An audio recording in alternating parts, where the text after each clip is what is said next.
saat ini tidak ada satupun orientalis saudara yang bisa menyerang Nabi bahwa Islam hasil pertarungan politik. Tidak ada. Alhamdulillah. Kira-kira jelas gak? Yang keenam saya tambahkan lagi, di Persia bukan hanya pertarungan politik, ada pertarungan filsafat. Plato, Aristoteles saudara. Begitu juga di Persia, pertarungan filsafat pemikiran. Di Mekah nggak ada yang ngerti filsafat, pokoknya tahu ada patung Lat, patung Usah, sembah, selesai.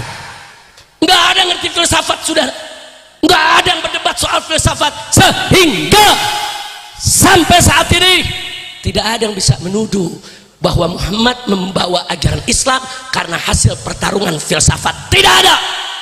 Sallu ala Nabi. Kira-kira jelas tidak? Paham tidak?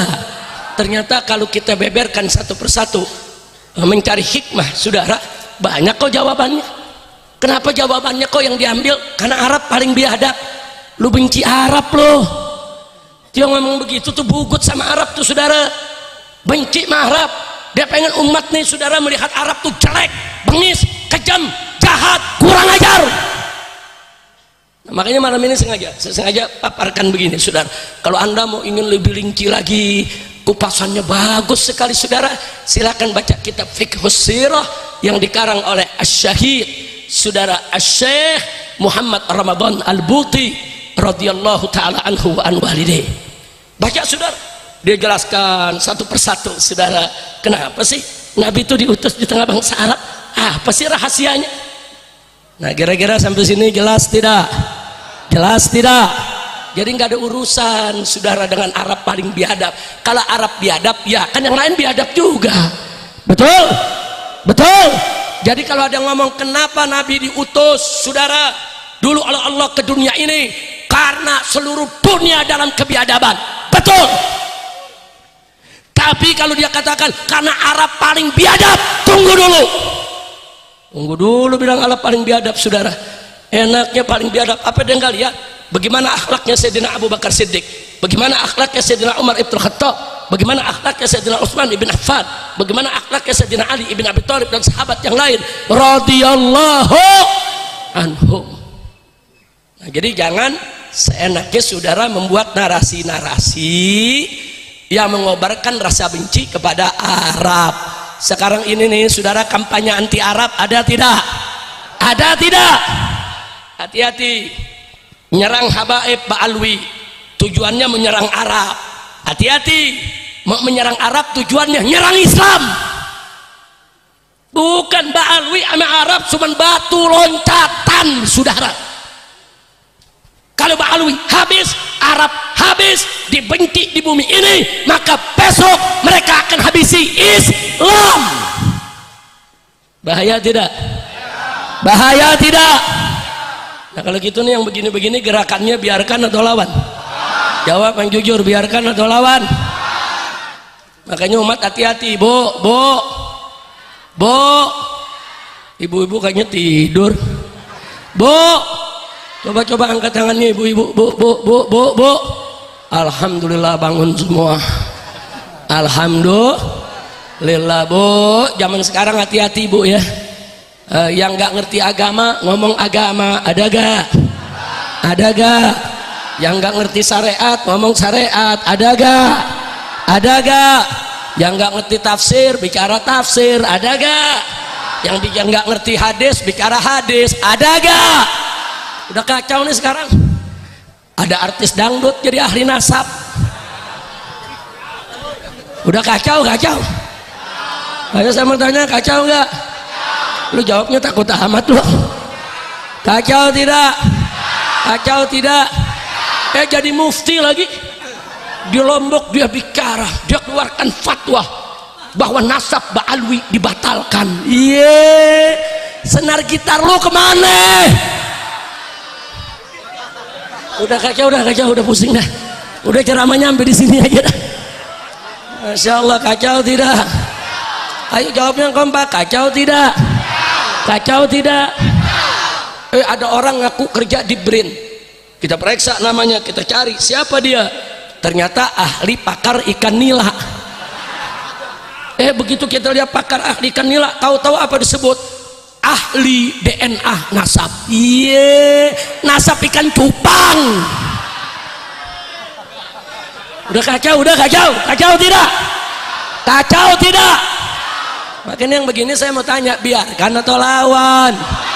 Biarkan atau lawan? Nasab dibatalkan saudara. Ternyata yang ngomong si Imad nasabnya nggak jelas. Katanya Imad bin Utsman, kita periksa, ternyata di postingan lain dibilang nama ayahnya Sarmana. Begitu kita periksa lagi dia ngakunya Imad bin Sarman. Belakangan kita dapat dokumen dari sekolah SMP-nya di Banten saudara, ternyata nama bapaknya Haji Samun. Ini yang bener yang mana? Ya bukan, nasabnya aja nggak jelas, mau cerita nasab Ba'alwi. Lu ngerti arti ye gak? Coba bisa gak? Kurang panjang. Lu paham gak tuh? Lu paham ye itu apa? Apa arti ye? Dulu saya masih kecil, berantem teman berebut gundu. Kita menang, tahu tuh saudara, musuh kita bilang, itu sakit hatinya sampai dalam saudara. Ada paham nggak? Ini kita bicara di Betawi nih, orang Betawi kalau diyein, tuh sakit hati dalam. Paham? Jadi kalau besok ada orang ngomong ngawur di atas mimbar saudara, bicara nasab Ba'alwi, nyerang habaib, menghina kiai yang bela habaib, semua dihina saudara. Ada yang begini rame-ramenya dia teriak yang panjang. Ayo hafal gak? Ibu-ibu bu, ayo bu semuanya, 1, 2, 3. Kurang panjang.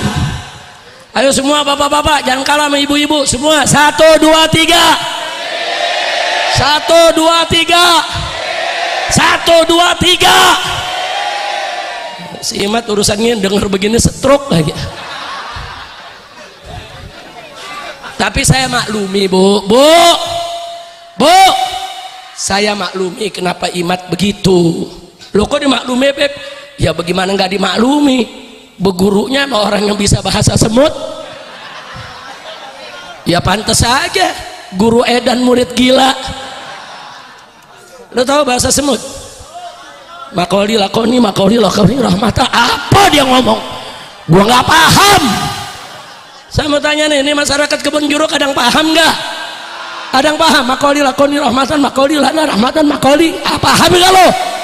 Paham nggak? Sama.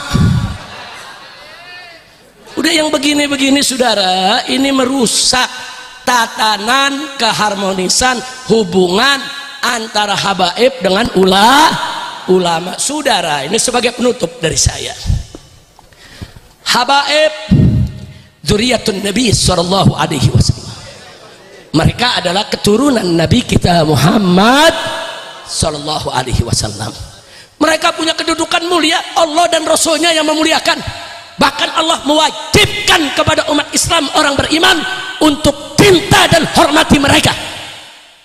Sampai-sampai Sayyidina Abu Bakar Siddiq mengatakan dalam hadis sahih dalam Sahih Bukhari saudara, urqubu Muhammadan fi ahli baiti. Jaga kehormatan kau punya Nabi di keluarganya. Cintai, hormati mereka. Bahkan dalam ayat Quran saudara, Allah yang mengatakan kepada Nabi, qul la as'alukum alaihi ajra illa al-mawaddata fil qurba. Katakan hai Nabi, katakan hai Muhammad, katakan kepada kau punya umat, la as'alukum alaihi ajra, aku tidak meminta upah apapun atas segala jasaku, illa kecuali al mawaddah, cinta kasih, fil kurba, di dalam kerabat keluargaku. Masya Allah. Jadi itu perintah siapa toh? Perintah siapa itu? Jadi cinta keluarga Nabi, perintah Allah dan perintah Nabi. Bukan habaib yang ngemis cinta, tidak saudara. Enggak, ini perintah Allah dan perintah Nabi. Tapi jangan lupa juga, di sana ada ulama yang keduduknya tidak kalah mulia saudara. Allah mengatakan dalam Al-Quranul Karim, faqala ta'ala, innama yakhshallaha min ibadihil ulama. Sesungguhnya saudara, mereka yang takut kepada Allah saudara hanya dari kalangan ulama. Allah puji ulama-ulama yang takut kepada Allah. Enggak sampai di situ, Allah naikkan derajatnya. Yarfa'illahu alladhina amanu minkum walladhina utul ilma darajat.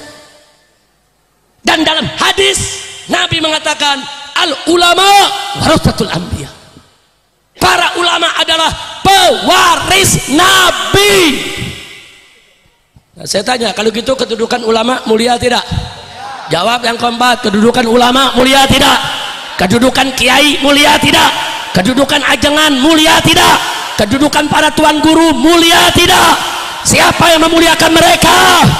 Siapa yang memuliakan mereka? Takbir.